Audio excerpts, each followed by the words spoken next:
Kepala Pusat Penerangan TNI Brigjen Christo Mei Sianturi angkat bicara terkait isu dugaan faktor politik dalam pembatalan mutasi Letjen Kunto Arief Wibowo dan 6 perwira tinggi TNI lainnya.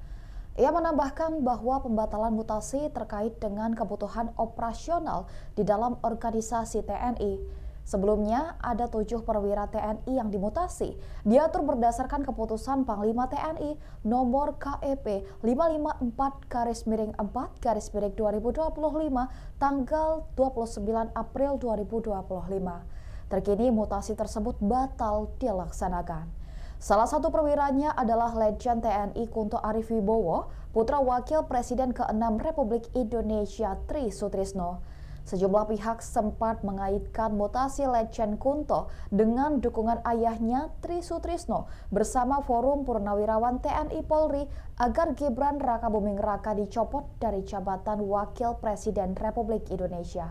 Namun hal ini dibantah oleh Christo Mei. Menurutnya pembatalan mutasi Letjen Kunto tak ada kaitannya dengan sikap orang tuanya. Selain Kunto, ada 6 pati TNI lain yang batal dimutasi. Mereka adalah Laksda TNI Hersan, Pangko Armada 3, dan Laksda Kristo Utomo, Pangkolin Lamil. Kemudian Laksda TNI Rudi Aviantara, Kaskogap Wilham II, Laksma TNI Pundi Rusbandi, Waskomlek Kasal, Laksma TNI Beni Febri, Kadiskom Lekal, dan Laksma TNI Maulana, Staf Khusus Kasal. Kepangkatan perwira tinggi TNI. Jadi tidak ada itu terkait dengan unsur-unsur eksternal di luar TNI.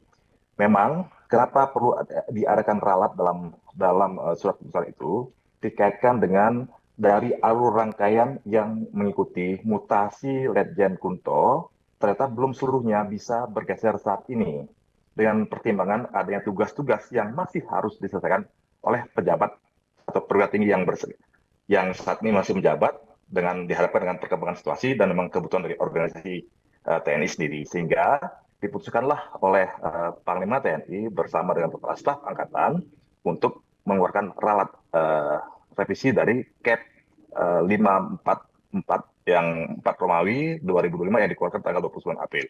Demikian, jadi tidak ada keterkaitan unsur politisasi, unsur eksternal di luar dari selain sistem pembinaan dari organisasi TNI itu sendiri. Demikian, Mbak. Pak Kristo Mei, tapi ketika anulir itu dilakukan hanya dalam selang waktu 1 hari, kemudian menjadi pertanyaan adalah saat proses pengambilan keputusan yang pertama itu seperti apa? Kok bisa ya berubah secepat itu? Apakah memang tidak ada pertimbangan yang cukup matang atau seperti apa sih?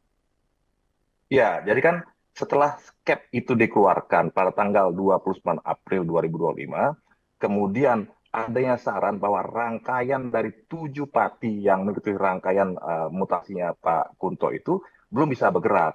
Dikaitkan dengan masih dibutuhkannya ada tugas-tugas yang belum selesai. Ada saran staf dari bawah, dari staf angkatan, menyampaikan bahwa ada tugas-tugas tertentu yang belum diselesaikan oleh parti tersebut dikaitkan dengan perkembangan situasi hari ini, gitu ya. Jadi diputuskanlah bahwa kalau memang satu tidak bisa bergeser, berarti rangkaian itu tidak bisa bergeser semua, Mbak. Jadi satu tidak bergeser, berarti tujuh-tujuhnya tidak bisa bergeser semua, karena saling keterkaitan, gitu ya. Sehingga perlu diadakan ralat lagi, gitu ya. Demikian, Mbak. Tapi artinya kelola administrasi di dalamnya bagaimana, Pak? Ya lagi-lagi tadi hanya berselang 1 hari. Iya, artinya kan 1 hari itu cukup lama loh, Mbak ya. Artinya kan perkembangan dinamika ini kan juga cukup berubah-berubah ya. Setelah kita lihat kembali, setelah staf menilai kembali, kok ada tugas yang memang masih harus dikerjakan oleh pejabat yang bersangkutan dikaitkan dengan perkembangan situasi hari ini, gitu ya. Kan sudah ada perkembangan dari tanggal 29 sampai 30. Oh, ternyata masih ada nih yang belum selesai dan dikaitkan dengan perkembangan ancaman atau dinamika situasi saat ini. Makanya bahwa kita putuskan bahwa kalau memang tidak bisa bergeser para parti ini, berarti rangkaian itu tidak bisa bergerak. Nah, itulah yang membuat pertimbangan-pertimbangan itu sehingga perlu dikeluarkan revisi. Tidak ada kaitan dengan yang lain. Tadi kan sudah di awal saya jelaskan bahwa tidak ada keterkaitan antara mutasi ini dengan unsur-unsur eksternal lainnya. Ini murni dalam rangka pembinaan karir yang memang sudah dirapatkan melalui sidang Dewan Jabatan dan Kepala Tinggi Perwira Tinggi TNI. Ya. Jadi tidak ada keterkaitan itu. Yang rapat itu adalah Panglima TNI memimpinnya dengan Kepala Staf Angkatan dibantu oleh para asisten personelnya yang memang mereka paham tentang pola karir prajurit. Ya, saya rasa Mas Anton juga tidak mengerti pola karir prajurit kan gitu ya. Artinya yang tahu bengkel dalamnya TNI adalah TNI. Nah, biarkanlah kami TNI untuk merencanakan itu sendiri. Jadi silakan kalau untuk berpersepsi atau berpendapat, silakan ya. Kalau mau mengkait-kaitkan, silakan saya. Tapi yang jelas bahwa hari ini mekanisme Prawanjakti, mekanisme Wanjakti itu sudah dilakukan. Download Tribun X sekarang, menghadirkan lokal menjadi Indonesia.